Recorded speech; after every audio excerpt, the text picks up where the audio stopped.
on. Well, Faye, I've got to say, there was plenty, maybe not so much going on in the first half, but there was plenty going on in the second half, wasn't there? Yeah, it was a really weird game in so many ways. It was quite stressful watching them go 2-0 down, because you just knew that the atmosphere could turn. But actually, full credit to the 80,000 in Wembley last night, because they were fully behind the team. Just, you heard a couple of boos when Harry Maguire's name was read out. I think that tends to be, kids kind of jumping on a bandwagon a little bit, but for the most part, they were behind the team, and that really helped them at 2-0 down, and to show the kind of character and desire to get themselves back into the game, not just get back into the game, but almost win it. It's disappointing they didn't in the end, but I think we saw lots of flashes of the old England we're used to seeing in that performance. This is what we should focus on, these positives, and especially the changes that he made, because Saka and Mason Mount's goal as well, Saka playing in a position that I think most people are more comfortable with him playing in. Faye, what did you think?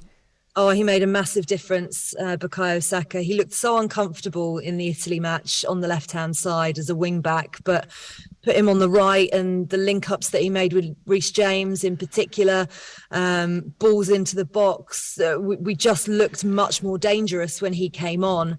And again, I said that to Gareth Southgate afterwards, because he's been heavily criticised for his in-game tactics, and he got his in-game tactics right last night. And I'm very much, what I'm like, I'm very much focused on the positives, and I actually think there were many to take last night. And yes, England conceded 3 goals, but they were all individual mistakes and bring up their own questions. But actually, it was quite revealing what Gareth Southgate said towards the end of the match to me, and then also in the press conference afterwards, about those individual mistakes, because he knows what people are going to say, particularly about Harry Maguire, who was at fault for 2 of the goals.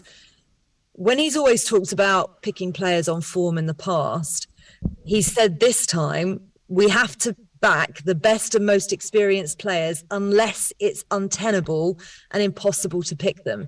And that's what's going to be difficult for him over the next couple of months, is if Harry Maguire isn't playing. But then he used Luke Shaw as a prime example of a player who hasn't been playing regularly for Manchester United, last featured in that 4-0 defeat to Brentford, but had a great game last night. I was going to say, Faye, I take Gareth's point there when he said, maybe the position of one of your centre-backs, for example, Harry Maguire, might become untenable. But then, we were talking earlier on, would that not have been an opportunity last night to have a look at potentially another couple of centre-backs, whether it was Tomori or Mark Guehi, have a look at them, give them an opportunity, so you would at least have an idea how they can handle a situation?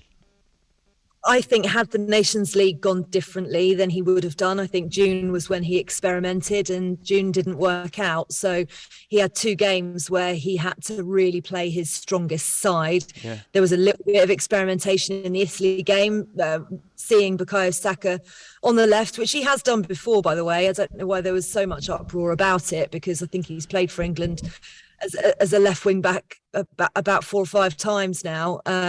But he clearly looked more uncomfortable there than he had done in the past. So that didn't work. So he had to go strong, because they needed a good send-off for their confidence, I feel. And Gareth Southgate talked about that. Harry Kane talked about that as well. And Luke Shaw to an extent when I spoke to him afterwards. And I think that was quite a key point, because we've got 7 weeks now until they fly out to Qatar, and that could be 7 weeks of noise. There will be a lot of noise around still, but I think it won't quite be as negative as it perhaps would have been, because we needed to see a creative performance last night. But again, that's because I tend to look at glass half full, but I know there's a lot of people who look at it very differently. Faye, I understand as well, and I don't want to kind of feel like I'm piling in, because I've thought that in the past there's been too much of a pile on with Harry Maguire in particular. But I think sometimes you do have to be able to analyse individual performances, and when we talk about confidence, what's the confidence of Harry Maguire going to be like after that game last night? And also, Faye, what happens if he doesn't get played in any of the Premier League games leading up to the World Cup? What becomes untenable? What is that, do you think? Yeah, well, I've spoken to Gareth Southgate about that, and it looks like he picked up a bit of a thigh injury in the match last night, so we might not see him for a little while anyway. But Harry himself, when I spoke to Harry Maguire after the Italy match, he said he'd missed a good 8 games leading into the Euros. And if you remember, there was a big question mark over whether or not he should have been selected for the Euros. And as he said, he ended up in the team of the tournament by the end of it. So, as far as he's concerned, he doesn't need Premier League full match fitness in order to get himself ready for England games. However, you look at the performance last night, and by the way, he made some crucial interceptions on numerous occasions. Unfortunately, if you read Owen Slott's article this morning in the Times focusing on Harry Maguire, because of his size and his stature, when he makes a mistake, it's much more glaringly obvious than it is when somebody else makes it. It looks clumsier because of the size of him. And because those two mistakes led to goals, you then forget about all the good stuff that he did in the game, of which he did quite a lot. And that is the nature of football. That there's not really much Harry Maguire can do to escape that. And I saw that he went on social media and apologised. I'm not always a huge fan of that. We saw it a lot with Manchester United early in the season and last season as well. But he feels like he had to put his hands up and admit his mistakes. But it's very difficult. I don't know what the barrier is or the bar is, I should say, for untenable. That's only something Gareth Southgate can determine. If he doesn't play at all between now and the World Cup, I think there are definite question marks.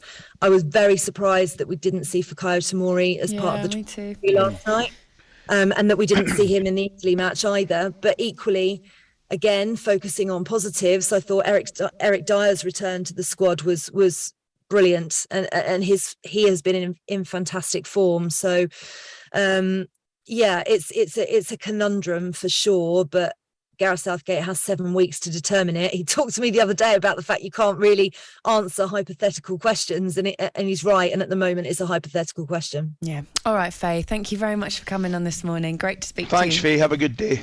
Take care. That's Faye Carruthers, our wonderful England correspondent. talkSPORT Breakfast with Laura Woods, Monday to Wednesday mornings 6 till 10. On AM, on DAB, via the talkSPORT app and on your smart speaker. talkSPORT.